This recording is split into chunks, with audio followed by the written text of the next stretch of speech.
Bonjour tout le monde, bienvenue au podcast Un peu de variété, le podcast qui met de l'avant la relève culturelle québécoise. Cette semaine, j'ai reçu Marco Emma, un artiste qui est vraiment insane. Honnêtement, allez écouter son album Déséquilibre, qui est vraiment très bon.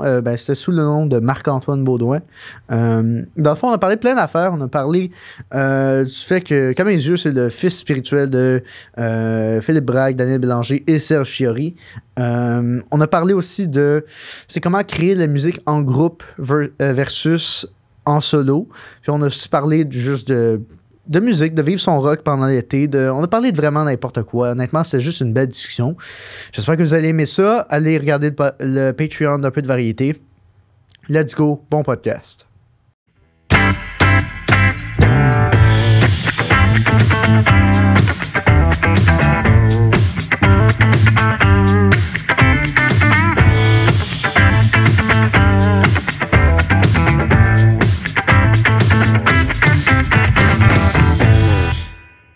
Ma soeur, justement, elle en met pour s'endormir, puis genre l'autre fois je suis tombé genre sur son historique YouTube, c'est genre ASMR, j'étais comme, on dirait, je me sentais pas bien là, puis je l'ai comme jugé, puis c'est pas correct. Mais moi je suis tombé sur de la porn ASMR. Ah ouais? C'est fucked up.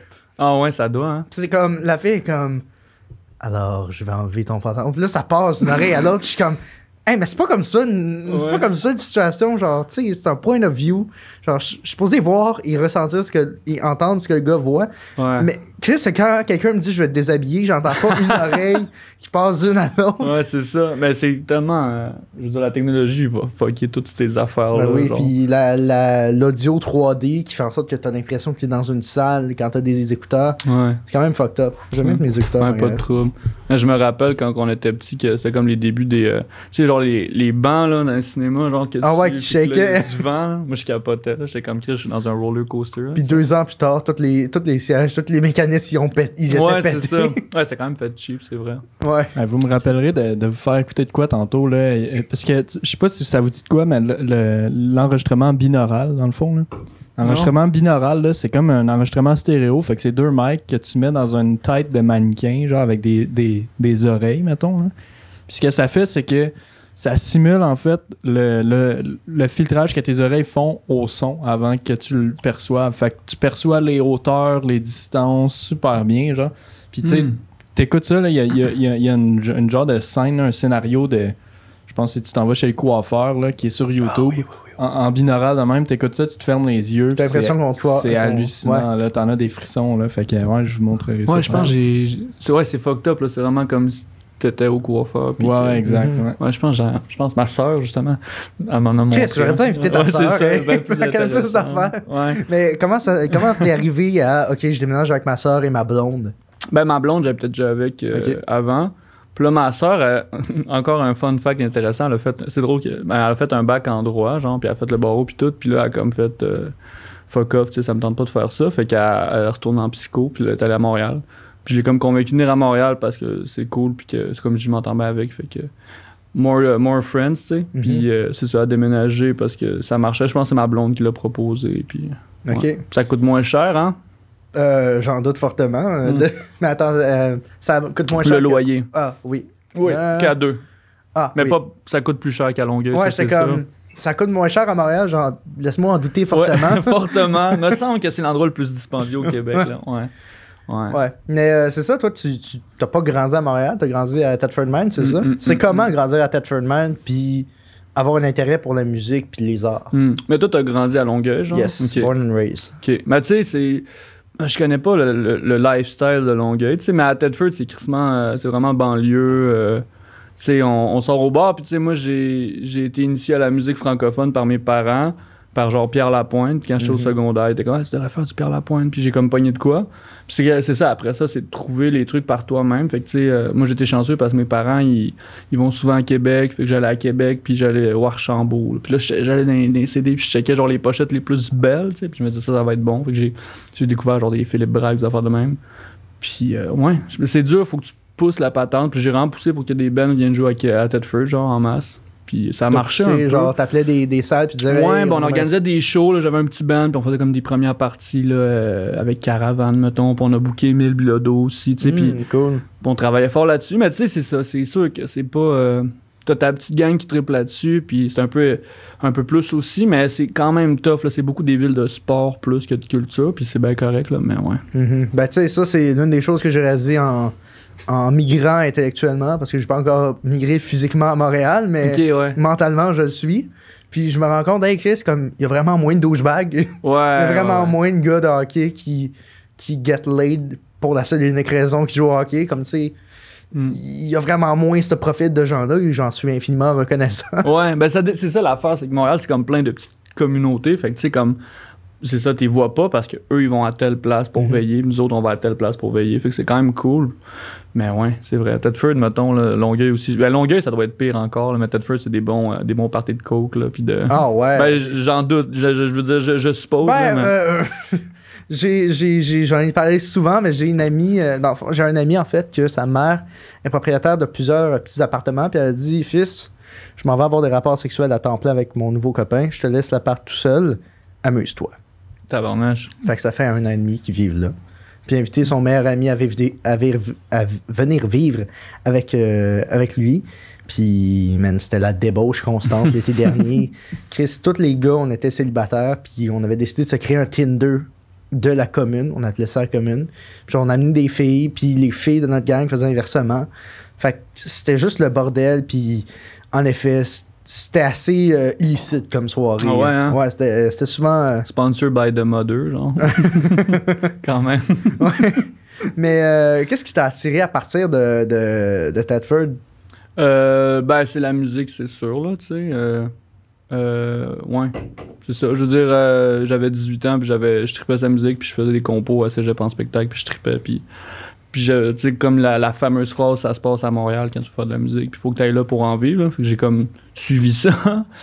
Puis c'est ça, j'avais fait beaucoup de concours aussi, là. Fait que j'avais comme vécu un peu les concours, puis j'avais rencontré des gens de Montréal, puis tout ça. Je savais que tu avais fait le festival de la chanson de Granby, mais quand j'ai eu un meeting avec eux, ils m'ont appris que tu avais fait d'autres concours. C'est quoi les concours que tu as fait?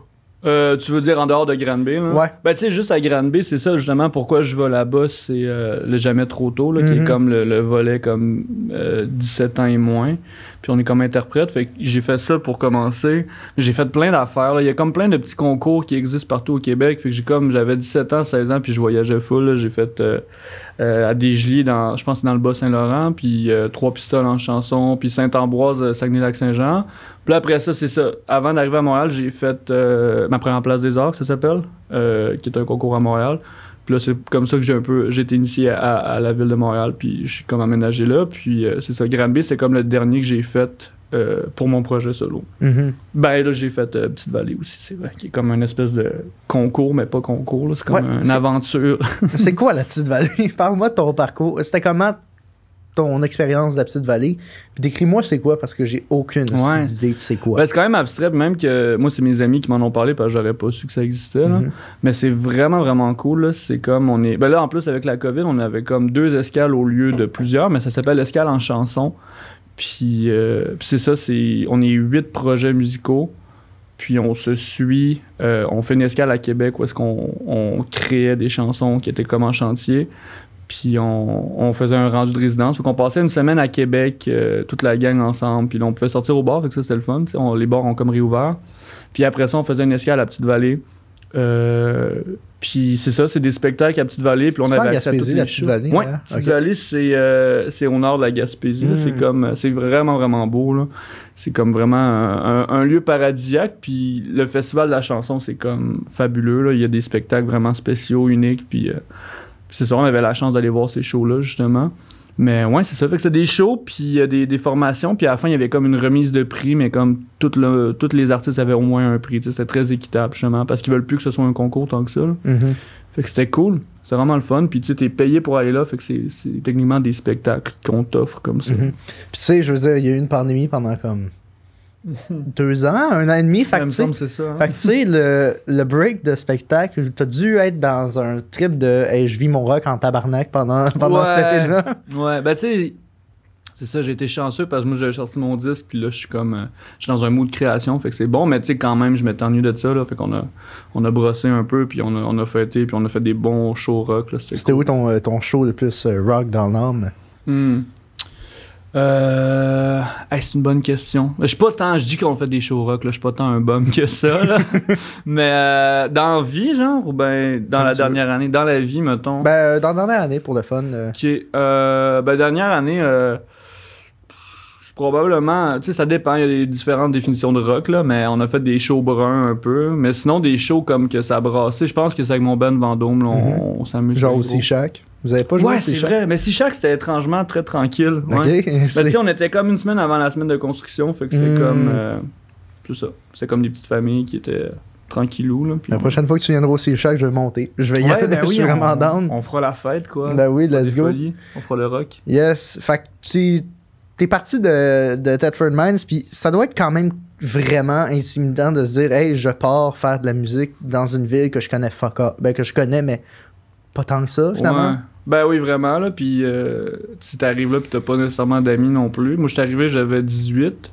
Puis, tu sais, j'avais comme le prétexte de l'université, fait que j'étais à l'Uni comme pour aller à Montréal. Puis c'est ça, je veux dire, j'habitais dans Westmount, qui est comme un quartier super anglophone, puis vraiment loin de tout. Fait que tu sais, j'avais pas tant d'opportunités de me faire des amis. Fait que j'étais arrivé là, puis c'était quand même intimidant. Mais ça m'a inspiré, tu sais, je veux dire, j'ai comme fait un premier disque un peu là-dessus, en fait, le passage de la banlieue. Ouais, déséquilibre, le passage de la banlieue jusqu'à la grande ville, la grande métropole, là, ouais. Puis est-ce que ça te manque? Est-ce qu'il y a certains aspects de la banlieue qui te manquent?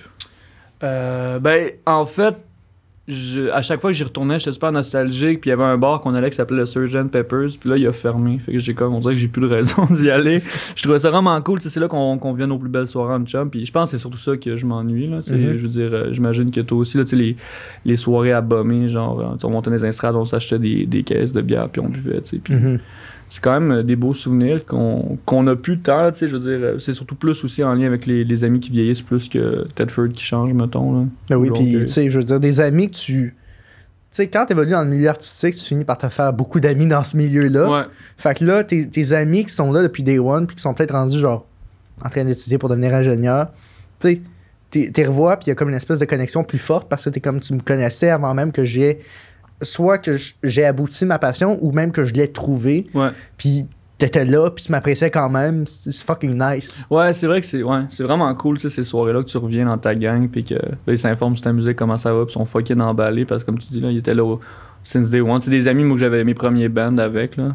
C'est quand même, c'est ça, c'est trippant. Mais tu sais, tu fais de la musique aussi. Moi, je fais de la musique. Ouais. J'avais vu de Comment tu sais ça? Je t'ai vu à un moment donné jouer de la guitare, je pense que c'était dans un podcast. Oui, les podcasts de Lee, ouais. Ouais, c'est ça. Ouais. Mais ouais, fait que t'as-tu genre vécu ça un peu aussi, là, les bands pis tout, là? Pas tant. Je suis arrivé un peu trop tard niveau band. À Longueuil, il n'y a pas beaucoup de monde qui veulent faire des bands. Ouais. Longueuil, c'est pas tant un spot pour faire des bands. Puis tu sais, moi, j'ai appris à jouer de la guitare parce que je voulais de l'attention. OK. Pas parce que je voulais sortir de quoi, mais je voulais de l'attention. Puis éventuellement, ça s'est transformé en ça. Ça s'est transformé en je veux sortir de quoi. Mais... ouais, je voulais pas me get des chicks, mais je voulais de l'attention. Ouais, juste ça. Là. Ouais, parce que au secondaire, j'avais vraiment beaucoup de misère à me distinguer des autres. J'étais vraiment très low profile, puis pourtant, ça fait pas tant avec ma personnalité. C'est juste que je me mettais une espèce de masque parce que j'avais un peu peur du regard des autres. Puis, ben, ma façon de dire, hey Chris, regardez-moi, c'était de monter sur une scène puis de jouer Smells Like Teen Spirit ou. C'est quoi déjà? Non, Stairway to Heaven. Puis, tu sais, le désir de composer est arrivé plus tard, puis là, depuis peu, il est vraiment puissant. Toi, est-ce que c'est à quel moment que tu as décidé, hey, comme, je suis capable de jouer des tunes que j'aime, je suis capable de jouer Le Petit Roi de Jean-Pierre Ferland, mais j'ai le goût de composer? Ouais, ben, j'ai comme une phase comme en 6e année au primaire où est-ce que je jouais du piano puis que je m'amusais à inventer des tunes, genre. Ok, mais t'as commencé à faire de la musique quand, en fait? Moi, j'ai fait ma famille, c'est comme tout, on a tout appris à jouer du piano. J'ai comme commencé à 6 ans, genre. Ok. J'ai lâché à 12 ans puis j'ai commencé la guitare électrique. Mais tu sais, comme, c'est ça fait longtemps qu'on en fait, mais tu sais, c'était du piano classique. Fait que c'était pas mon trip tant que ça, mais en même temps, j'ai vraiment appris de ça, là. Mais ouais, c'est ça. La compo sérieuse, ça doit être fin secondaire, début cégep, là, où est-ce que, justement, là, les Pierre Lapointe, Malajeu, puis tout ça, ça m'inspirait. Puis j'étais comme, tu sais, quand tu réalises là, qu'il y a de la musique en français qui est de bon goût, ça se peut, genre, t'es comme, OK, ben, tu sais, je peux en faire aussi. Puis ça vient aussi un peu répondre à ce besoin-là d'avoir des bands qui te font triper, tu sais. Tu te dis, je vais essayer de faire ce que j'aime écouter le plus possible. Ouais, mais tu sais, ça, c'est l'une des choses qui est vraiment cool qui me donne le goût de dire, Chris, papa, maman, vous auriez pas pu baiser un peu plus tôt pour que je puisse être né pendant cette période-là où est-ce qu'il y avait Carquois et Malajube qui était fucking cool. Parce que moi, quand je suis arrivé à une espèce de maturité intellectuelle, c'était vraiment le rap, Keb, qui était vraiment très populaire. Puis ben, moi, j'étais juste comme, OK, moi, je veux faire de la musique. Ce que j'écoute, c'est ce qui est populaire. Puis j'ai le goût de faire du rap Keb, mais comme si j'avais grandi un peu plus dans Malajube, tous ces groupes-là. Puis un peu moins dans l'américanisation de la culture musicale. Là, il y a beaucoup, beaucoup, beaucoup de gens de mon âge qui écoutent juste de la musique en anglais. Ouais. Puis qui viennent des États-Unis ou d'Angleterre ou n'importe où, mais pas du Québec. Puis ça me fait chier. Puis je me dis, hey, 2-3 ans plus tôt, si j'étais né 2-3 ans plus tôt, j'aurais vu comme le dernier souffle la dernière génération qui tripait sa musique québécoise vraiment beaucoup, en fait, avec Malajube puis Carquois. Mais tu sais, c'est vraiment... Ouais, c'est ça, mais c'est vraiment la fin aussi quand même, tu sais, comme... moi, j'ai pogné ça parce que j'avais un grand frère, là. Mais c'est fou. Mais tu sais, en même temps, c'est ça, il y a tout le temps de la... Je sais pas à quel point, je me demande, on est tous les deux, genre, trop jeunes pour ça, je me demande à quel point, genre, les gens tripaient plus la musique québécoise dans ce temps-là que maintenant. Ouais, c'est vrai. Ben, toi, Nicole, je pense, t'étais-tu... me semble que t'étais dans cette époque-là. Ben oui, mais c'était pas tant des trucs que j'écoutais quand même. Là. Moi, honnêtement, Carquois, genre, puis Malajube, j'ai pogné ça au cégep, là, tu sais. Fait que c'était déjà pas mal fini, en fait, là, je pense. Je l'ai pogné ça sur le tard. Mais je pense que... Effectivement, tu sais, mettons, tu regardes les 30 dernières années au Québec, je trouve que ça fait pas si longtemps que ça, là, que la culture musicale au Québec a comme vraiment explosé, puis c'est vraiment, il y a vraiment tout là, à cette heure là, dans la culture populaire au Québec, là, tu sais. Mais comme tu recules il y a 20 ans, mettons, puis les gros noms qui jouaient à radio, c'était tout semblable pas mal. Là. C'était tout, tu sais, la chicane, genre. C'est quoi déjà Pointe, Marie-Chantal Toupin, tu sais, ce genre d'artiste-là, un peu, le Don Juan, tout. C'était tout le genre. C'était tout le même genre de musique, mais tu sais, ça, moi, c'est toutes des affaires que j'ai écoutées, puisque c'était ça que mes parents écoutaient, fait que c'est ça que j'ai écouté aussi. Pas Boom Desjardins, t'es genre probablement l'un des biggest fans. Ouais, ben Boom Desjardins, c'était la chicane, dans le fond, là, tu sais. Yes, Mais ouais, c'est ça, tu sais, moi c'était pas mal ça que j'écoutais, mais tu sais, là, aujourd'hui, tu sais, avec du monde comme Émile Blodeau, puis tu sais, tout le rap keb qui monte aussi, du monde qui merge les deux comme Jay Scott un peu. Ben oui, la preuve que la culture québécoise est en train de se diversifier. Il y a autant un Émile Blodeau qu'un Les Louanges, qu'un Fouki qui existe, puis ça fait partie du même univers. C'est vraiment sick. C'est quand même cool, puis je pense que c'est cool justement d'emprunter à la culture américaine un peu, puis d'emmener ça un peu au Québec, puis de proposer des trucs francophones parce que c'est ça, on propose pas autant de variétés qu'aux États-Unis, évidemment. On est beaucoup moins de monde. C'est ça, c'est cool que justement on vive ça, puis je pense que c'est entre autres grâce aux réseaux sociaux puis à Internet et tout, internet.com. Puis t'as des trucs plus sautés aussi qui ont autant leur place, là. Tu sais, Claude Pelgag est là aussi, là, tu sais, puis tu sais, un band comme Narcisse aussi, là, tu sais, puis ils ont vraiment leur place, fait que non, il se passe vraiment de quoi de cool, là, je trouve, avec le milieu de la musique au Québec, là, depuis genre, mettons... 7-8 ans, peut-être. Quelque chose comme ça. Là. Ouais, c'est vrai, mais j'ai l'impression... Ben, je suis aussi extrêmement biaisé parce que depuis que j'ai commencé à faire des podcasts, j'ai vraiment plus commencé à m'intéresser à la culture québécoise. Avant ça, j'étais pas mal un noob. Mais, tu sais, moi, j'ai grandi avec la musique qui passait à la radio, puis quand j'étais jeune, c'était Pitbull qui était à son prime. Fait que, mettons que c'était pas du Pierre Lapointe, c'était pas du Malajube, puis maintenant que je peux cultiver sa musique québécoise, j'ai l'impression que j'ai tellement plus d'outils pour pouvoir écouter, mettons, du Malajube puis de me dire, oh shit, c'était tellement big puis ça a tellement eu d'impact maintenant. D'ailleurs, maman Louis-Juan Cormier, t'es plus Malajube ou Carquois? Moi, je suis vraiment Malajube. J'ai pas écouté Carquois avant. Moi aussi, c'était le cégep Carquois, tu sais. Malajube, c'était comme mon shit. Là, mon frère, il tripait là-dessus puis je trouvais ça cool. Mais c'est ça. Moi, dans mon band, je suis le seul, je pense, qui est plus Malajube. Je veux pas dire n'importe quoi, mais tu sais, avec les autres gars, c'est plus Carquois d'habitude. Là. Mais avec du recul, je pense Malajube, ouais. Pour quelle raison? Ben, je pense que je suis plus dans j'aime plus la gang, genre, que c'est plus... je sais pas, c'est plus raw, genre. C'est moins... je Je sais pas. Moi, je suis pas très perfectionniste dans la vie, là. Je dis pas que Malajube, c'est pas la perfection, au contraire, mais c'est ça, je suis crissement gosseux, puis je pense que c'est ça. J'aime mieux les bands qui sont comme... C'est ça. Voici ce qu'on fait, puis on l'a pas retouché pendant 2 ans. On a juste sorti ce que... Ouais, puis peut-être je me trompe, peut-être que Malajube était pas mal plus... mais je sais pas, c'était plus garage rock, plus... c'est ça, rock. Carquois, c'est plus indie, un peu Radiohead, Bon Iver. C'est vrai, ça. Ouais. Mais je veux dire, Radiohead, Bon Iver, j'adore ça aussi. Là, mais ouais, je pense plus Malajube. Toi, t'es plus... Malajube. Mais, tu sais, on est trio Malajube. Yeah! Ben, Nicolas, ça dépend. Non, moi, je suis plus Carquois, je pense. Ah, encore, yes! Explique pourquoi, on veut savoir. Le volume du vent. L'album Volume du vent de Carquois, moi, c'est un grand album quand même, là, pour moi. Puis mais Malajube aussi, là, ils ont des gros albums, mais je sais pas, tu sais, moi j'ai écouté beaucoup de prog aussi avant, fait que peut-être que ce côté-là de Carquois venait un petit peu plus me chercher, mais non, les deux c'est fort, là, mais je pense que je suis plus Carquois quand même. C'est vrai qu'il y a peut-être plus de prog énergie dans Carquois, là. Ouais. Mais c'est cool justement, tu sais, que je pense que c'est... Ben encore une fois, je vais pas parler puis dire n'importe quoi, mais tu sais, Malajube et Carquois, c'est 2 bands qui ont justement...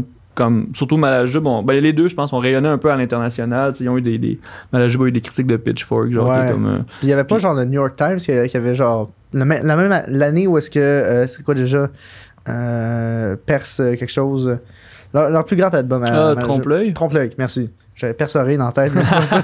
Me semble que c'est le nom d'une des tunes de cet album-là d'ailleurs. Ah, ça se peut. Mais il n'empêche, quand cet album-là est sorti, genre une couple d'années plus tard, ou même, je pense, l'année même, le New York Times avait fait un rating des 50 meilleurs albums de l'année, puis il y avait Malajube qui était dedans. Ouais. C'est ça, c'est cool. Puis là, tu le vois de plus en plus, là, mais comme des investigateurs, des initiateurs. Oui, totalement. Ouais. Mais, fait que là, tu pars de Thetford Mines, qu'est-ce qui se passe? T'arrives à Montréal, qu'est-ce qui t'arrive? Je m'en vais à l'UQAM en études littéraires. Je fais comme une session, puis ça marche pas. Pantoute. Mais en même temps, c'est cool, j'ai vraiment beaucoup appris. J'ai appris aussi justement l'amour pour la littérature québécoise aussi, qui est un autre truc important dans ma vie quand même. Je suis pas un lecteur rapide, mais j'aime beaucoup lire, puis j'ai découvert beaucoup de bons trucs qui ont un peu changé ma vie. Puis c'est ça. Sinon, je suis allé en communication 1 an. Entre ça, j'avais des shows, je faisais des shows avec mon band aussi, Vendôme, qu'on a comme les débuts de Vendôme, justement, Vendôme, Station Vendôme, parce que je venais de Westmount, puis on a comme créé les tunes là. Fait qu'il y avait ça qui se tramait. Entre ça, il y avait aussi la création de l'album. J'ai comme eu un peu tout de ça, puis à un moment donné, j'ai comme décidé que j'arrêtais l'école parce que je commençais à faire assez d'argent pour payer mon loyer, tu sais. Fait que c'est un peu ça qui est arrivé. Puis c'est ça, c'est des soirées au bar, la découverte du Quai des Brumes, puis de l'escogriffe, puis de verre bouteille, etc. Ouais. Oui, absolument. Mais ça devait être quand même spécial, admettons, quand tu revoyais justement tes amis d'avant, ou admettons, des gens qui se développaient dans le milieu musical, mais qui n'avaient peut-être pas ton background, que tu commences à faire assez d'argent pour dire « Hey, sais-tu quoi? L'école, je vais genre prendre une pause. Ça a dû être spécial. Ouais, ben tu sais, je suis chanceux que mes parents, ils ont vraiment été chill avec ça, tu sais, ils sont vraiment... je pense qu'ils sont très honnêtes, fait que si ça avait été de la merde ce que je faisais, ils me l'auraient dit, mettons, tu sais. Mais là, ça a bien été, fait qu'ils ont comme suivi ça. Puis c'est sûr que, tu sais, j'ai rencontré des gens de famille éloignée ou d'amis qui me demandent ce que je fais dans la vie. Puis là, je fais de la musique, puis ils disent « Ah ouais, mais tu sais, qu'est-ce que tu fais dans la vie? » Puis je suis comme « de la musique, tu sais. » Fait que ça arrive, mais ça arrive beaucoup tout le temps quand c'est des métiers qui sont plus atypiques, justement, là, tu sais. L'animation, justement, aussi, tout ce qui est podcast, c'est comme des trucs qui sont super abstraits en ce moment, là, qui grandit tranquillement. Puis, tu sais, la musique, c'est ça aussi, là, c'est ça, c'est comme le rêve des gens. Mais c'est qu'il y a aussi l'aspect que, de plus en plus, tu sais, à l'époque, t'avais, justement, avec les réseaux sociaux, avec les plateformes de streaming, dans le temps, t'avais pas ça, fait que t'avais peu d'élus en fait là, puis t'avais comme quelques-uns qui faisaient de l'argent avec ça, puis les autres on n'en entendait pas parler, tandis que là on peut tout faire par nous-mêmes de chez nous, fait qu'il y a plus d'élus, mais ça veut pas nécessairement dire qu'on fait full cash puis qu'on est fucking famous. C'est juste moi, il y a plein de monde qui savent pas je suis qui, là. Plus de monde qui savent pas je suis qui que le contraire, tu sais, puis je suis quand même capable de vivre de ça, fait qu'il y a cette espèce d'aspect là que la musique devient de plus en plus une carrière possible pour plusieurs. Ouais. Tu sais, ça, c'est l'une des choses qui me tiennent vraiment à cœur, de faire réaliser que admettons, si tu travailles dans le milieu musical ou dans le milieu artistique, tu peux vivre de ça même si t'es pas Kanye West. Ouais. Tu peux vivre de ça même si t'es pas une super vedette. Et tu peux même vivre de ça même si t'es pas l'artiste qui est sur la scène. Si, admettons, je sais pas, moi, t'es le gérant, t'es la personne qui travaille dans la maison 10, tu peux quand même vivre de ça. Puis c'est l'un des mythes qu'il faut absolument déconstruire, c'est que c'est pas parce que t'es pas le gars sur le stage qui chante tout seul que tu gagnes pas ta vie. Tu peux somme toute vivre assez bien malgré tout. Ben oui, totalement. Puis je veux dire, sans les personnes autour, la personne sur scène, elle ferait dur en maudit, là, c'est sûr. Il y en a qui sont capables de faire tout seul, mais tu sais, mettons, moi, sans le monde autour de moi, je serais pas où je suis, là. Parle-moi de Vendôme. Tu l'as effleuré brièvement, mais comment est-ce que ça a commencé? Ouais, ben c'est entre autres le festival de Granby. J'ai comme... Ouais, let's go, shout out. Alhamdoulilah. Ouais. Ah ouais, fait que non, c'est ça. Puis j'ai rencontré Cédric pis Tom, là, qui sont deux membres de Vendôme et des Amours aussi. Puis c'est ça, au début, c'est vrai, ouais. Au début, genre, Vendôme, c'était comme une joke qu'on s'appelait Manège. Puis qu'on était comme une communauté où est-ce qu'aussitôt que tu disais « je suis dans Manège », t'étais dans le groupe. Fait qu'on avait comme 50 personnes dans le groupe, tu sais. Puis on niaisait là-dessus, puis on improvisait des tunes, puis c'était vraiment du gros niaisage. Puis à un moment donné, on s'est dit ce serait drôle de faire un band. Tu sais, le band le plus Montréal underground possible. Là. Fait qu'au début, c'était une grosse caricature. Puis finalement, on s'est fait avoir. Là, on s'est rendu compte qu'on tripait puis qu'on aimait ça faire de la musique ensemble. Fait que ça s'est développé tranquillement comme ça. Puis c'est ça. Moi, je suis arrivé à Montréal. J'étais le seul qui habitait à Montréal dans le temps. Les deux autres étaient pas là. Puis c'est ça. Cédric qui venait faire des tours des fois. On composait ensemble. Puis plus tard, j'ai rencontré Bruno, qui est claviériste. Je l'ai rencontré comment, donc? Un ami commun là, qui m'avait comme présenté, puis on l'a comme intégré dans le groupe, puis depuis que Bruno est là, ça a comme pris un step en maudit, là. Fait que c'est un peu ça, rapidement. Ben, c'est comment, admettons, si t'avais à comparer faire de la musique en solo, faire de la musique avec Vendôme? C'est quoi la différence? Ben, je pense que solo, t'es comme... Il y a une totale liberté, là. Je veux dire, je prends toutes les décisions que je veux. Fait que ça, c'est quand même le fun. Puis c'est motivant, tandis que Vendôme, je pense, c'est vraiment plus un trip de gang, tu sais, c'est vraiment... Je pense que quand on vit des trucs en band, on le vit comme 2 fois plus, autant ce qui est négatif que positif, là, tu sais, quand on est en show pis qu'on a eu un bon show, on a vraiment trippé, c'est le fun, puis le processus de création aussi, même que malgré que, tu sais, en solo, je veux dire, je rencontre plein de gens aussi dans le projet qui deviennent des amis, puis qu'on trippe aussi, mais je sais pas, il y a comme une espèce de famille qui se crée avec le band, puis je pense que c'est surtout ça. Ouais, puis il y a aussi l'aspect que la création à 4, c'est le fun aussi. Là, on se motive puis on se pousse à aller plus loin. Là, c'est vraiment oui, fun. Absolument. Puis tu sais, ce que ça me donne comme impression, c'est que Vendôme, c'est une gang de gars qui, malgré le fait que vous êtes connaissés parce que vous avez déjà le point commun de la musique, ce que moi je perçois, c'est vraiment genre, ça pourrait être du monde qui chill juste à un bar puis qui niaise. Puis on a décidé de faire de la musique. Ouais, ben je dis souvent, pas en joke, mais comme pour l'expliquer que, tu sais, Vendôme, c'est un peu comme au départ, puis c'est encore ça, puis je pense qu'on veut pas le perdre, mais c'est un peu comme si on allait jouer au curling le samedi, genre en gang, puis c'est notre petit trip, tu sais. Puis je pense qu'il faut pas que ça devienne trop sérieux, parce qu'au moment où ça va devenir trop sérieux, je pense qu'on va se perdre un peu là, de l'essence. Puis vous avez performé au Francouverte, qu'est-ce qui vous a donné le goût de vous inscrire à ça? Puis comment ça s'est passé? Ouais, ben c'est justement, tu sais, la création du groupe, c'est comme ça, c'est le band underground, tu sais, le classique band Francouverte, fait que c'est un peu ça le but. Puis on s'est inscrit, puis on a été refusé, fait qu'on a comme fait, OK, on va faire de la musique sérieuse, fait qu'on s'est... Ah ouais, OK, vous êtes inscrit quand? Ouais, on s'est inscrit en 2018, je pense, genre, puis c'est ça, on avait fait de la musique super, mais c'était pas bon, là, je réécouterais là, les...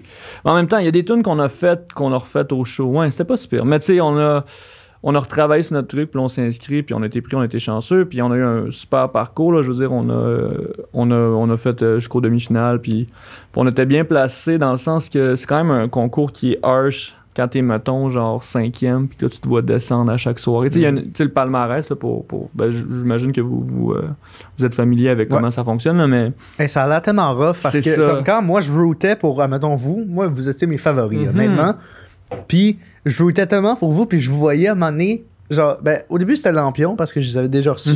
Genre, je voyais, ils ont passé la première soirée, j'étais comme, OK, ils sont 3, ils vont rester 3, ils vont 6, ah, c'est ça. Ils vont 9, ils sortent, tabarnak. C'est ça, puis c'est tellement subjectif, fait que c'est chiant, là, tu sais, c'est comme si t'étais dans un match de hockey, puis ton équipe se faisait éliminer, mais tu sais, je veux dire, la musique, c'est subjectif, puis tu sais, Lampion, ils ont pas été loin, mais tu sais, c'est fucking bon aussi. Puis il y a du monde qui disent que c'est une une possibilité très forte, c'est que vu qu'ils font de la musique très française, anglaise, ouais. ça leur a nuit, puis ça fait en sorte qu'ils ont perdu des points, Ouais. puis ils ont été sortis. Ouais, possiblement. Je sais pas c'est quoi qui a fait en sorte qu'ils ont sorti, mais c'est ça, tu sais.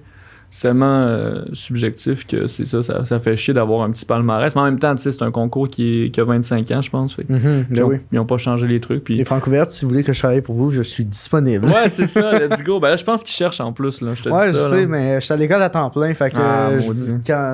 quand je sors de l'école, tous les festivals, je vais vouloir travailler pour eux. Toute la gang en même temps. Tout en même temps. Je vais être comme... Ouais, je travaille pour Grammy, Petite Vallée pendant l'été. J'ai fait toutes les Francouverte. coachs là, je m'en viens, genre. Ouais, exact. Ouais, c'est nice. Mais t'es à l'école à Lucam? Non, je suis au cégep. C'est vrai, t'es à Longueuil. Ouais, Je suis pas à l'écoute. Non, c'est pas non, c'est génial. cool. J'étais droit, mon petit, en marketing. Let's Ça go. me Ben fait là, pas- c'est la bonne voie, là, c'est hot. Ouais, pas vraiment, ça me fait pas triper. Non? Fait que Ah. C'est pour ça que je fais ça. C'est pour ça que je fais le podcast. Ouais. Mhm. Ok. Mais c'est cool, là, je veux dire. Mais c'est ça, je veux dire, tu travailles dans tes études, tu fais des trucs que tu tripes pas, puis ça t'emmène vers des trucs que tu tripes. On dirait que ça se filtre avec le temps. Tu sais, au début, moi, à l'école primaire, secondaire, j'avais ça pour mourir. Puis là, plus ça avance, plus tu te précises dans ta voix, puis plus c'est t'aimes des ça. cours qui te font triper, j'imagine. Ouais. En Ouais. tout cas, je te le souhaite. Ben, j'espère que ça va se développer parce que pour l'instant, c'est pas génial. Ouais, c'est ça. Mais Yeah. ouais, fait que là, vous vous inscrivez pour les Francouvertes en 2018 avec Vendôme. Qu'est-ce qui se passe après? Vous êtes refusé. Ouais. Ouais. Qu'est-ce qui se passe après? On travaille sur des tunes. Je sais pas. Je pense. Ouais, il y a. Ben, c'est ça. Il y a aussi shout-out à Rox, ma blonde, qui gère Vendôme aussi, qui gérait Vendôme avant les Francouvertes. Puis elle nous a full poussé, en fait. Là. Je veux dire, nous autres, on a comme monté un show au Quai des Brumes. Puis c'est ça. On a comme emmené Bruno avec nous là, à ce moment-là. Puis ça a comme tellement. On est sorti de là, mais on a tellement trippé. On est comme, OK, on peut pas arrêter de jammer, là. C'est malade. Puis c'est ça, Rox a comme poussé à fond. Elle nous a botté dans le cul pour qu'on fasse des tunes. Puis on s'est inscrit au Francouvertes. On a été pris. Puis on était super chanceux. Tu sais, je veux dire, le Francouvertes, là, habituellement, c'est ça, c'est des projets qui ont de l'expérience sur scène. Puis tout, nous autres, on n'avait pas. Ben, tu sais, on avait individuellement, mais Vendôme n'existait pas depuis longtemps. Fait qu'on a comme été vraiment chanceux. Puis ça a vraiment bien été dans le parcours. Fait qu'on a eu des belles répercussions par la suite, là, vraiment. Là. Fait que c'est pas mal ça. Ouais. Puis tantôt, tu disais que en checkant au Archambault les plus belles pochettes, t'étais tombé sur, mettons, Phil Bragg, tout le monde qui t'avait découvert comme ça. Quand t'as sorti des équilibres, il y avait des comparaisons avec Phil Bragg. Ouais. Comment C'est t'as vrai. reçu ça d'être comme, hey, comme je l'ai découvert, puis j'aimais sa musique. Ouais. Puis là, maintenant, on me compare à lui. Ouais, c'est quand même cool. Puis ce qui est drôle des comparaisons, là, c'est que quand justement, tu sais, j'ai fait beaucoup de concours, puis quand tu fais des concours, là, t'as un jury, puis souvent, les points négatifs qui te disent, c'est fais attention, ça ressemble trop à tel, beaucoup d'influence de Carquois Malajube, genre, fais attention. Fait que quand tu sors de là, puis qu'après ça, les critiques, ils disent, une petite inspiration de. Tu sais, on dirait qu'au départ, t'es comme, fuck, genre, on me fait dire encore que je ressemble comme à Philippe Braque. Mais en même temps, après ça, tu regardes ça, puis c'est cool, parce que Philippe Braque fait de la bonne musique, puis c'est ça vient pas d'un mauvais fond. En fait, les médias, ils essaient de trouver des points communs pour que, mettons, les gens qui aiment Philippe Braque disent, ben, Marco Emma, c'est cool, parce que ça sonne comme ça, tu sais. Fait que, mais c'est ça, fait qu'au départ, c'est tout le temps un peu, t'essaies de t'éloigner de ces inspirations-là, mais avec du recul, c'est cool, puis Philippe Braque, je veux dire, c'est un génie, là, fait que... J'ai une théorie, OK. OK? Puis ça t'implique. Oh. Ben, en fait, ça implique plusieurs mondes. Mhm. J'ai l'impression qu'à chaque génération, il y a un profil d'artiste musical qui se démarque. OK. Ça a commencé avec... L'exemple, on va commencer avec Serge Fiori, OK? OK. Le fils spirituel, c'est Daniel Bélanger. Mhm. Son fils spirituel, c'est Philippe Braque. OK.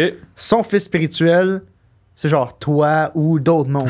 Genre ce feeling-là que OK. il y a comme un espèce d'aspect un peu poète maudit qui est comme tout le temps un peu présent puis qui est récurrent à travers la culture québécoise puis qui revient tout le temps à ce profil-là de textes super poétiques, super beaux avec des musicalités vraiment modernes, super ça se renouvelle.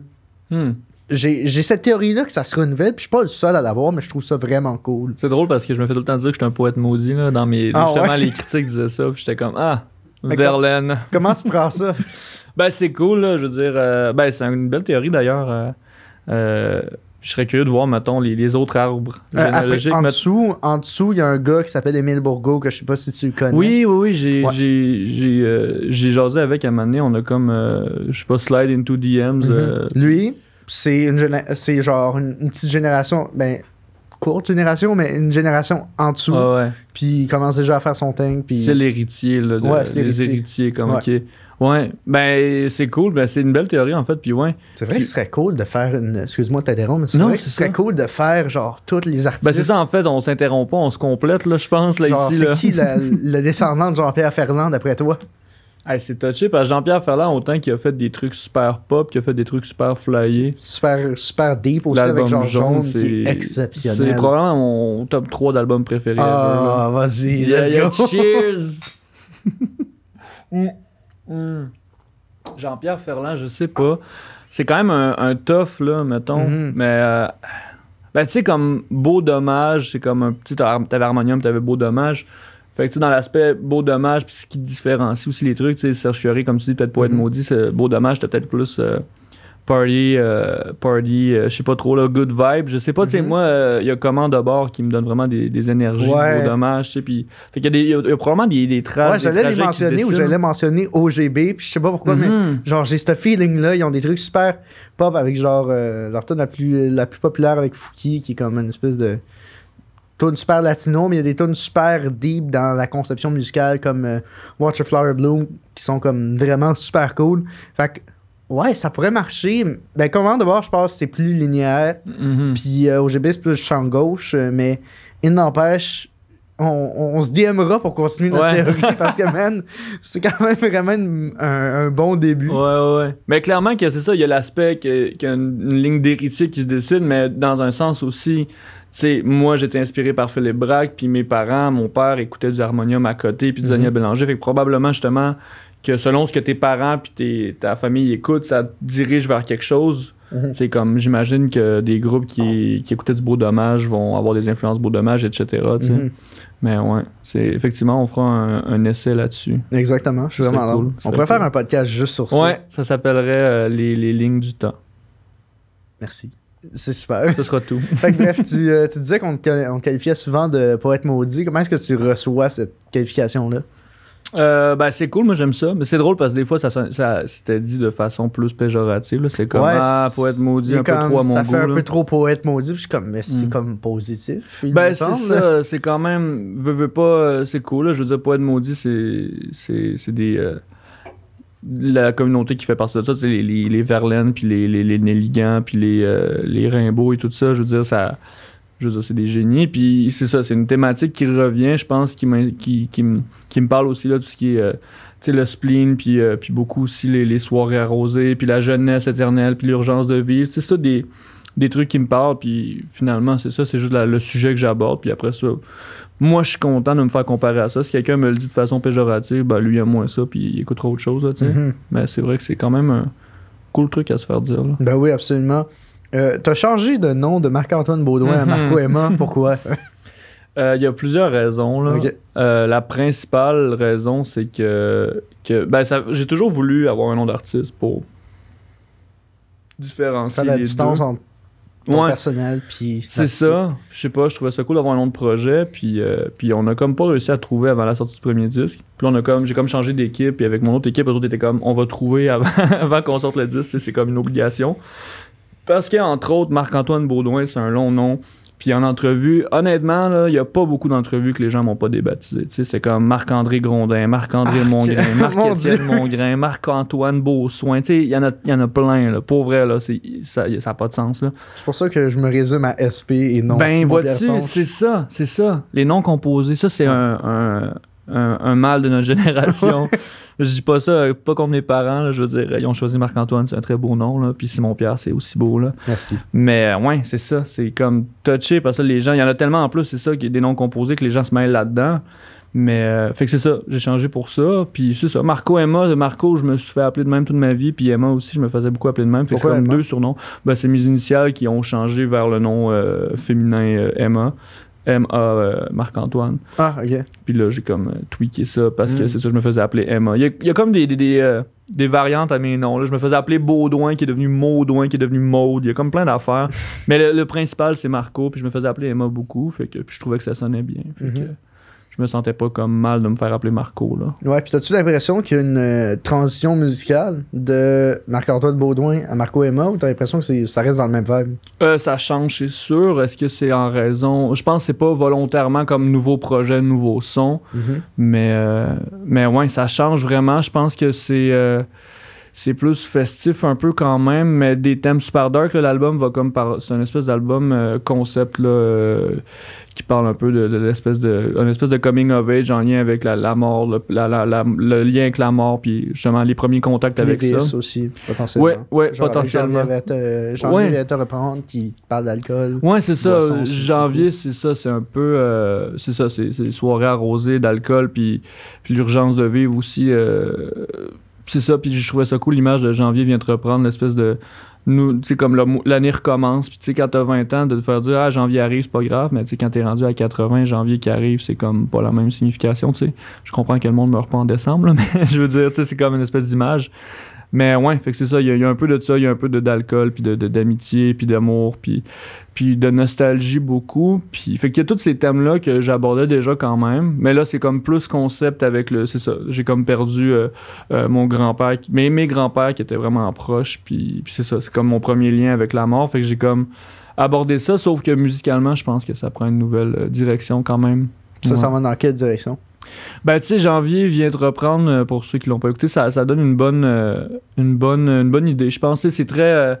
c'est encore indie un peu. C'est indie avec un... C'est comme une antithèse musicale. Ben, c'est quoi, je vais te laisser me dire comment ça va sonner. J'ai l'impression que tu peux plus répondre à... J'ai l'impression que ça va être beaucoup du vibe de Janvier vient te reprendre, c'est-à-dire que c'est une antithèse ou une oxymore musicale. Ça, c'est une figure de style qui a comme particularité d'opposer deux éléments qui n'ont rien à voir, comme dire mon aveuglante noirceur, admettons.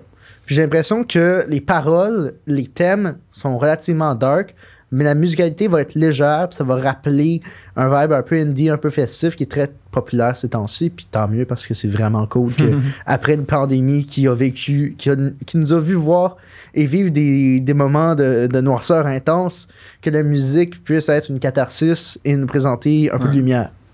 Je pense que je me suis jamais aussi bien exprimé dans toute ma vie. Bravo. Merci, Nicole. Il m'applaudit. Cool. Ben non, mais on est deux, là. Non, mais c'est bon, je pense que c'est de ça en plus, là. Puis c'est vrai, puis je pense que l'aspect que tu l'as dit, là, le virus a fait que je pense que tout le monde a envie de sortir de la musique joyeuse. Tout le monde a envie de bien filer. Là, est-ce que l'album de Marco Emma, tu l'as travaillé beaucoup plus pendant la pandémie? Ouais, il y a comme 2-3 tunes que j'ai écrit comme en 2019, là, quand mon album a sorti. Mais la majorité, j'ai comme écrit pendant la première vague. Je suis retourné à Thetford Mines, puis j'ai comme... J'ai fait du moitié-moitié chez mes parents, puis les parents à Roxane, ma blonde, ils ont comme une maison dans les bois. Fait que ils m'avaient comme installé un petit studio en bas, puis j'allais prendre des longues marches, là, puis j'écrivais des trucs, puis c'est beaucoup là que ça s'est passé. Fait que ouais, je pense que c'est ça, la création, c'est vraiment passé là. Puis c'est cool, justement. Moi, j'étais chanceux de vivre ça. Puis je pense que les textes sont tristes, puis en raison avec ça un peu aussi, mais aussi le sujet qui est quand même lourd. Mais la musique, je sais pas, j'avais envie de faire de quoi qui bougeait plus. Je trouvais que, tu sais, le premier album, je suis vraiment content, mais c'est quand même dark comme musicalité, là. Fait que j'avais envie d'aller ailleurs, justement, là. Fait que, ouais. Puis justement, je veux dire, j'ai écouté c'est la Belle et le Bum, la performance que tu as jouée. Oui, Belle et Bum. Ouais, Belle et Bum. Oui, tu as performé La tête à l'envers, qui est hallucinante, cette performance-là. Okay, merci. Si tu refais des performances... Est-ce que c'est dans tes plans de refaire, admettons, des performances avec genre, pas un orchestre, mais comme des ça serait cool. Musiciens type classiques pour accompagner ce serait la musique de Marco Emma? Ce serait vraiment cool. Là, c'est ça, j'ai été chanceux parce que Belle et Bum avec le fabuleux Normand Brathwaite, c'est une émission qui ont un gigantesque band. Fait que je me rappelle, je suis arrivé là, j'ai joué ma tune, puis j'avais oublié de chanter tellement que je capotais ses arrangements. Puis, mais ouais, j'aimerais ça, justement, je pense, tu sais, on pense tout le temps plus loin, puis le prochain disque, j'aimerais vraiment ça, qu'il y ait des cordes plus, puis que ce soit plus, justement, orchestral. Ben, pas orchestral, mais qu'il y ait un peu d'influence de ça, quand même. Ouais, c'est quand même Ben, je un te beau donnerai luxe. des... Je sais pas si c'est déjà en train de se finir, mais je te donnerai des plugs... T'as des plugs... peut-être avec le monde d'OGB, si tu veux oui, c'est vrai. des instruments avant. C'est une bonne idée. Mhm. Puis ils ont fait... je sais pas si tu connais un peu leur musique, mais dans leur dernier album, il y a une chanson qui s'appelle Interlude 2, qui dans le fond, il y a des violons, il y a des instruments à cordes dedans. Puis c'est super bien. Fait que si t'es contact, je veux dire, François Marceau, le chanteur, OK. il est super accessible. Mhm. J'ai répondu à une de ses stories, puis il a commencé à me jaser, puis j'étais Comme comme... let's go. OK, c'est vraiment ça. C'est cool, mais je les connais pas, du tout. Je connais un peu, là, je les ai vus performer une fois, je pense. Puis ils sont vraiment à la coche, là, c'est vraiment cool. Là. Ben oui. Ben là, let's go. On fait ça, let's go. on fait ça. Mais, admettons, au niveau musical, t'es rendu à combien de pourcentage sur 100 t'es rendu à combien du pourcentage du produit final avec l'album qui s'en vient? Pour l'album, l'album il est fini. Là, on a enregistré. Ben, il est pas fini. On a tout enregistré. Là, on est dans la période du mix. Là, on est en train de mixer l'album. Ben, je mixe pas l'album. Là. Okay. Simon Pedneau qui s'appelle, qui est le réalisateur puis qui mixe l'album aussi. Fait qu'on est rendu là. L'album il est supposé sortir comme en novembre. Là. Il sort à l'automne. Là. Fait que, puis on sort une tune probablement en début d'automne. Là. Fait que, tu sais, ça se passe, là, je suis content, là, puis ça faisait longtemps, là, que j'avais pas fait de studio, là, puis c'est tellement trippant, là. Fait que, ouais, l'album, il est fini. Est-ce que ça a été thérapeutique de faire du studio? Parce que tu dis que pendant la pandémie, t'as beaucoup écrit, ça t'a beaucoup aidé. Est-ce que la musique devient comme une espèce de thérapie quand t'es dans un environnement où ça va pas super bien, mettons, comme la pandémie? Créer, ça devient comme une solution? Ben, c'est sûr que la musique fait du bien, là, puis je veux dire... moi, je veux dire, pourquoi mes thèmes sont tristes, je pense que c'est parce que, tu sais, c'est rare que je vais être content puis je vais avoir envie d'écrire une chanson sur le fait que je suis content, tu sais. C'est souvent, genre, il arrive de quoi de triste, puis pour extérioriser ça, j'écris une chanson, c'est souvent ça. Avant, tu sais, moi, quand j'étais petit, j'étais un petit enfant de colérique, là, je faisais des trous dans les murs de mes parents, là, puis... fait que c'est ça, fait que la musique a comme fait ça, elle a apporté un peu une espèce de façon d'extérioriser ça puis d'être en paix avec tout. Puis, ouais, fait que je pense qu'effectivement que c'est une thérapie la musique là, puis autant studio que surtout création en fait là, c'est création spectacle surtout là, c'est quand même ça change le mal de place en maudit là. Ben oui, puis tu sais, en faisant de plus en plus de recherches, j'ai pas pu m'empêcher de faire un lien entre ton parcours et celui de Gab Bouchard. Parce que vous avez comme à peu près même... Lui vient du Saguenay, il est allé à Montréal pour faire de la musique. À genre 19 ans, il a déménagé à Montréal. Puis il a genre commencé à... Ben, il fait de la musique triste parce que c'est clairement parce qu'il veut sortir de quoi. Ben oui, puis Gab, je veux dire, à Saint-Ambroise, justement, que je l'ai rencontré, on avait 17 ans, les deux, on commençait. Là, fait que c'est cool, justement, de voir les deux évoluer. Là, puis moi, je regarde ça aller, puis il est cool en maudit, là, Gab. Là. Absolument, j'aimerais ça le recevoir au podcast. Ben là, let's go. Il faut le smart. Faut que je quoi? Il faut le smart. Ouais. Ben, j'en doute pas. Écoute. Mais je vais y jaser avec le festival. C'est un artiste vitrine, justement. Ok, cool. Fait que je vais faire mon petit move. Ben oui. Ouais. Petit move PR. Yes, mon petit move PR. Mais, admettons, toi, c'est quoi ton rapport avec ta propre musique? Admettons, t'arrives. Est-ce que t'en es. Admettons, t'arrives, puis il y a quelqu'un qui te met qui écoute ta musique, puis il est comme, hey, ça c'est toi. Comment tu réagis à ça? Hey, ça, c'est toi.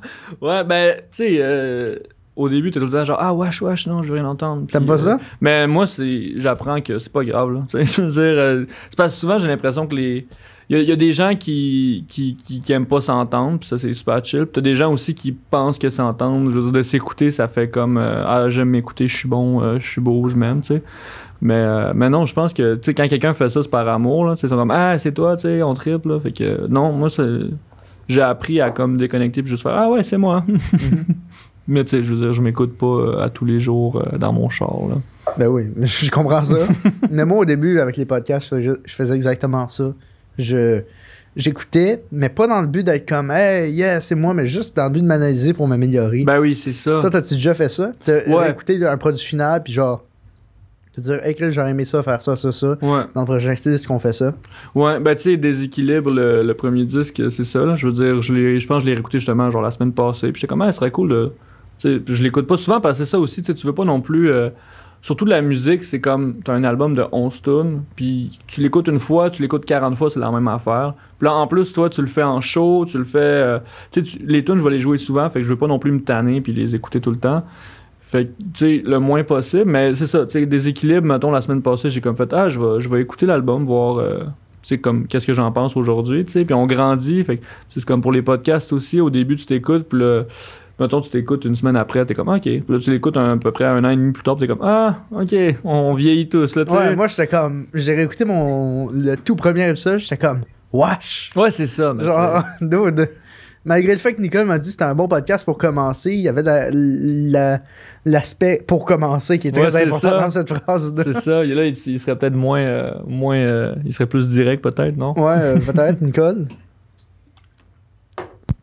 Ouais, en fait, c'est de la style marde, ce podcast-là.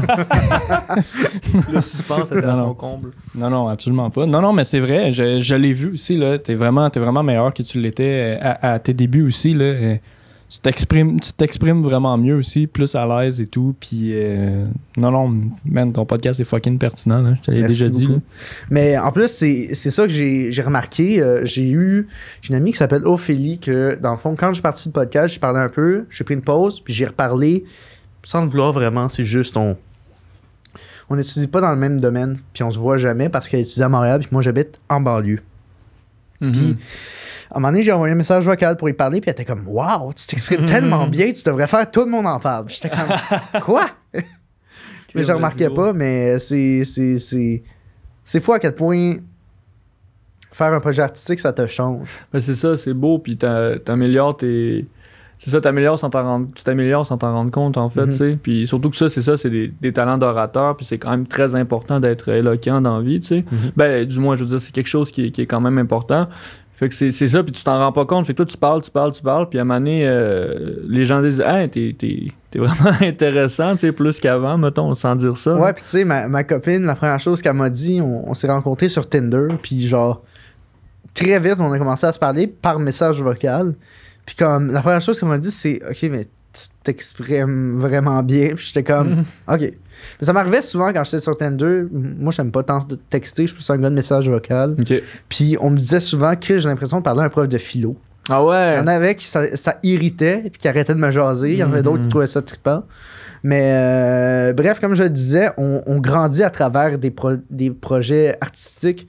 Comment est-ce que tu as grandi à travers l'album que tu as maintenant fini, mais qui va sortir en novembre, potentiellement?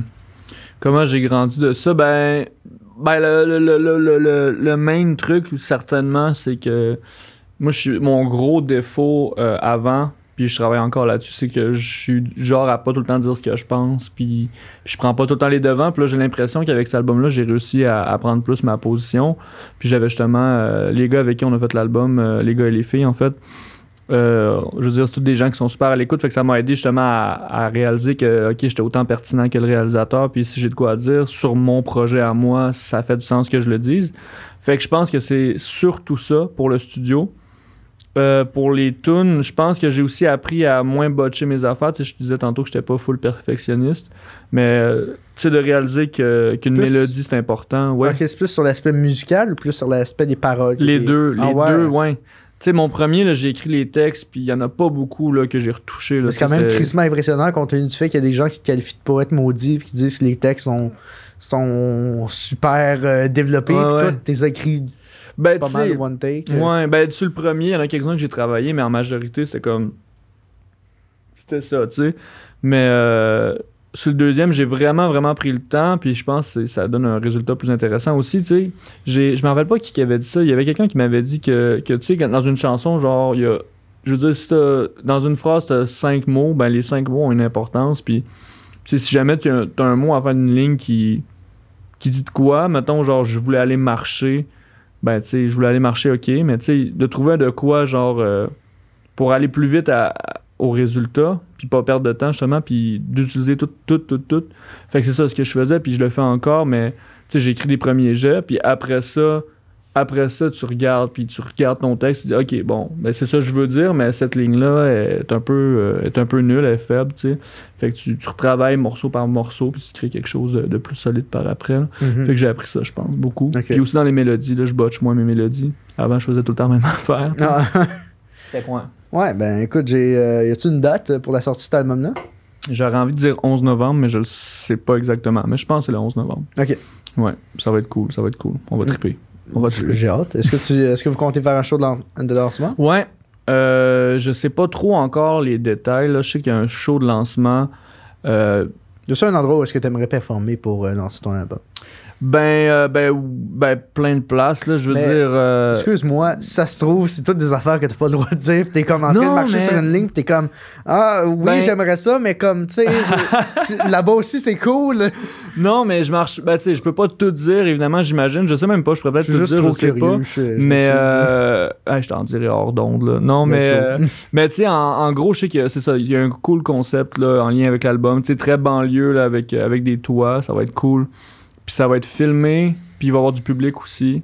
OK. Je pense pas mal ça que j'aurais envie de te dire pour là. Mais ouais, c'est ça. Ça va vraiment être un cool truc. Je pense que ça va être quand même assez unique. Là, je suis chanceux, moi, mon équipe avec qui je travaille, ils trippent à faire des shows uniques. Là. Ils ont Miro, je sais pas si c'est qui, il a fait un show sur le toit du stade olympique. Là, oh shit, OK. Ça n'a aucun rapport, c'est malade. Mais c'est ça, tu sais, on est avec le même label, mais c'est ça, cette équipe-là, il trippe bien raide, le Rosemary, à faire des shows pas rapport. Ben oui, puis d'ailleurs, comment ça s'est passé? C'était quoi le feeling quand t'as signé? Parce que tu m'as dit... non, je vais pas le dire. C'était mentionné en ronde, mais en fait, c'est l'art de se retenir avec SP. Bien joué. Mais ouais, c'était comment le feeling d'arriver dans les bureaux de Rosemary et de te dire « Hey, Chris, je vais signer... » Genre, c'était comment signer un label? C'était comment signer un contrat avec un label? C'est quand même vraiment le fun. Juste pour l'aspect que c'est trippant de voir des gens tripper sur toi, tu sais. Puis Rosemary, ça fait longtemps qu'on se connaît puis qu'ils me suivent. Puis ça donne que ça n'a pas donné au départ puis que j'étais comme pas sûr. Mais finalement, ils sont vraiment sa coche puis ils m'ont full aidé. Mais c'est ça, c'est cool d'avoir des gens qui trippent sur ce que tu fais puis qui poussent. Puis c'est juste pour les clips aussi. Tu sais, on faisait un clip pour Janvier, par exemple. Janvier vient de reprendre. Puis c'est ça, il y a comme... je pense qu'il y avait comme quasiment une vingtaine de monde qui travaillait ce journée-là pour mon clip, pour ma chanson. Puis t'es là, puis t'es comme... C'est donc bien le fun de voir ça. Fait que je pense que c'est surtout ça, tu sais. Puis c'est sûr que c'est quand même officiel, là. Des papiers, là, puis tu signes des papiers, puis... c'est comme une brique, là, des contrats, c'est comme vraiment... C'est vraiment lourd à lire, là. Ça doit être spécial de te dire « Hey Chris, comme tu l'as mentionné tantôt, il y a plus de gens qui me connaissent pas que de monde qui me connaissent. Puis là, il y a 20 personnes qui travaillent juste par seul et unique but de faire un clip pour ma tune. » Ouais. Ça doit être spécial. C'est vraiment spécial, mais c'est le fun, c'est vraiment positif. Absolument. Mais ouais. Non, c'est ça. Mais ouais, je suis chanceux. Mais c'est ça, je pense que... C'est ça, c'est parce que signer dans un label, je veux dire, ça sonne très glam, mais finalement, tu lis des gros contrats avec des mots que tu comprends pas, puis il faut que tu comprennes ces mots-là. Puis là, j'étais chanceux parce que la gang avec qui j'ai signé, c'est des amours, là, mais ouais, c'est ça. Puis avec Vendôme, est-ce que tu as des projets qui s'en viennent? Ouais, on enregistre un album ou un EP, on le sait pas trop encore, mais on enregistre des trucs bientôt. Puis on a un show à Coup de cœur francophone aussi, je sais pas s'il fallait que je le dise, mais, mais c'est ça. On a un show en novembre, ça va être cool. Puis on prévoit après ça pour la suite plein d'affaires, là, mais on veut encore une fois tripper puis pas trop se casser la tête. Absolument. Est-ce qu'il y a des... Non, en fait, je peux pas poser ces questions. C'est toutes des questions que j'aimerais poser s'il n'y avait pas de caméra. Mais t'es fucking sick. Ta musique est vraiment cool et t'es vraiment nice. Mais merci, Chris. Yes, toi aussi. Ben merci beaucoup. Écoute, veux-tu un lift? Je te l'offre maintenant en ondes. Ouais, peut-être, on verra, mais je sais pas, je vais pas me ouais, comme tu veux. OK. Nicole, qu'est-ce que tu penses à la date de la discussion? Est-ce qu'il y a quelque chose que tu aimerais ajouter? J'aime tout le temps qu'à chaque fois que je pose la question à Nicole, il est tout le temps comme « Oh shit, OK, faut que j'appuie sur tes boutons. » Mais ça ajoute un suspense, on dirait que t'es comme une voix de l'au-delà, genre, pis t'es comme je prends le temps. Ouais, je tout le temps, je cherche mon micro, puis là, je cherche quoi faire, je suis un peu perdu. Mais non, en fait, je pense... moi, je te connaissais pas, en fait. Fait que clairement, je vais aller écouter ta musique. Yeah. Mais t'as un band. Vendôme, en fait, c'est ton band, c'est ça? Ouais. Puis fait que là, tu commences, en fait, à faire des trucs plus solo ou quoi? Ou non, c'est ça. C'est... Ouais. Ben, Vendôme, dans le fond, c'est comme... on avait tous nos projets solo séparés, puis on a comme dit, on va faire un band ensemble, mais tu sais, on avait déjà tout fait de la musique avant, un peu de notre bord, fait qu'on... Tu sais, il y a moi, il y a Cédric Saint-Onge, puis il y a Tom Chicoine, puis il y a Bruno Saint-Laurent qui s'appelle Bobo Laurent, son projet. Puis on a tous nos projets séparés, là. Puis le Vendôme, c'est comme, on triple, là. C'est-tu fucking différent de ce que tu fais, maintenant? Pas tant. Non, mais oui, quand même. Ouais. Quand même. Quand même, c'est plus léger, j'ai l'impression. Ouais, ben c'est ça dans les textes, puis dans le... c'est ça, léger, je pense, comme plus funné.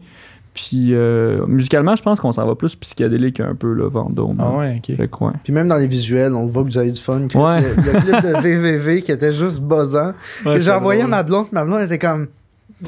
Je m'en calisse. Ouais. Genre, je Ouais, sais c'est pas quand c'est quoi, même- c'est juste bizarre. Ben, moi-même, je comprends pas. Là. J'ai ri, là, mais je comprends pas. Là. C'est comme c'est Cédric justement qui l'a fait. Là. C'est vraiment drôle, là, mais c'est comme. Ouais, je sais pas trop. Là. Il y a une histoire en plus derrière ça. Là. Cédric il a comme dit on part en char vers une planète pour aller à la plage. Puis là, la planète explose, puis on revient. Puis c'est ça l'histoire. Puis il y a genre un immense mouton qui est en train de brouter la planète. Ouais, mais c'est ça, ce qui est cool, c'est que, je veux dire, on avait aucune idée de où ça s'en allait. On a filmé devant les écrans verts, puis c'est ça. Cédric il nous a envoyé un premier jet, puis on est comme, oh, ok, genre, c'est ça qui se passe, là, c'est fucké. Mais ouais, c'est drôle. Ben oui. Je suis tout le temps curieux aussi de poser cette question-là, en fait. Mais tu sais, surtout, mettons comme toi, les textes ont vraiment une place importante, je pense, dans ta musique. Mhm. En tout cas, de ce que j'ai compris. Mais fait que comment tu composes, en fait? Comment tu travailles? Ça vient-tu tout d'une shot? C'est-tu tu sais, le texte en premier, après ça, tu trouves des mélodies après? Ou le contraire, même? Ouais. Des fois, la mélodie avant, le texte après? Ça varie souvent, pour vrai, là. C'est quand même changeant, mais souvent, c'est la musique puis le texte en même temps. Des fois, c'est toutes sortes d'affaires, mais c'est surtout ça. Puis ce qui est, c'est ça, c'est vraiment, moi je suis vraiment dans l'impulsivité, tu sais, ça se dit, ouais, c'est ça. Ah oui. Puis, tu sais, mettons, là, je suis chez moi, puis là, j'ai une ligne en tête, là, je dis, mettons, une phrase qui est dans une de mes tunes, puis je suis comme, ah, ok, ça c'est cool. Puis là, je vais m'asseoir, je gratte, puis je répète cette phrase-là, puis je me mets à. Je vais beaucoup dans l'automatique, là, tu sais, la tête, elle sort des mots, puis c'est ça, je sors un truc, puis après ça, je modifie ce qui est moins bon. Mais c'est ça, souvent, tu sais, t'en as que c'est ça, j'ai un ami que lui, ça y prend des années à faire un album, tu sais, puis c'est vraiment bon. Puis c'est ça, il n'y a pas de processus qui est moins bon qu'un autre. Moi, c'est vraiment, j'écris des niaiseries, puis après ça, je modifie, puis c'est très impulsif, je te dirais, ouais. C'est comme des tunes que j'écris genre en 15 minutes, puis après ça, je retravaille ça pendant des mois. Ouais. Là. Fait que tu Ouais. joues de la guitare en même temps, dans le fond, genre, pour trouver un peu comme l'air de ta tune, dans le fond. Là, Ouais, tu sais. souvent, c'est ça, puis des fois piano, tu sais, je fais un peu les deux. OK. Puis ça arrive des fois que je fais une mélodie avec les paroles, puis que ça me fait un texte, mais que finalement la mélodie je la scrape parce qu'elle est pas bonne, puis Ouais. je garde le texte, puis je fais autre chose Ah avec. ouais, là. ok, C'est t'es capable de faire ça parce qu'il y a beaucoup d'artistes qui m'ont tout le temps dit j'ai jamais réussi à faire une bonne tune en commençant par l'écriture d'une chanson ou en ayant seulement le texte puis ensuite ajouter de la musique. Ouais, ben c'est vraiment c'est vraiment plus difficile là. C'est vraiment plus laborieux en fait là, mais ouais, ça m'est arrivé comme quelques fois là, comme sur le prochain, il y en a une que c'était ça, c'était une petite balade au piano puis finalement c'est une road song genre. Est-ce qu'on peut avoir le input du nom? Ça s'appelle Airbag. Ok, very nice. Ouais, c'est une tune de route là qui parle de la vie qui avance puis Mhm. puis c'est ça, puis de l'accident d'auto, puis tout ça. Damn. Une tune de char là. Let's go. Ouais, Marco, merci infiniment pour Ben, la yes. discussion qu'on vient d'avoir. Ça a passé de même. C'était Ben oui, vraiment, nice. moi-même je suis surpris. Merci. Nicole, on est rendu à un peu plus qu'une heure, je pense. On est rendu à 1h02. Let's go. Aïe aïe aïe, ben merci Alright. à vous autres, pour vrai, c'est vraiment le fun. Yes, c'est vraiment sick. Où est-ce que les gens peuvent te suivre? Comment est-ce que les gens peuvent t'encourager? Ben, Facebook, Marco Emma. Instagram, c'est Marc6, Marco Emma. Sinon, c'est partout, là, YouTube, Spotify, tout ça. Puis en show, ben là, j'ai un show d'annoncer à Granby là, durant la finale. Je fais une petite pièce, mais sinon, c'est ça, l'album va sortir, puis suivez ça. Puis, Achetez ça sur Bandcamp. Et voilà, Bandcamp, c'est fucking vrai. Ouais. Ouais. Let's go. Merci beaucoup. Ben yes, merci. Let's go.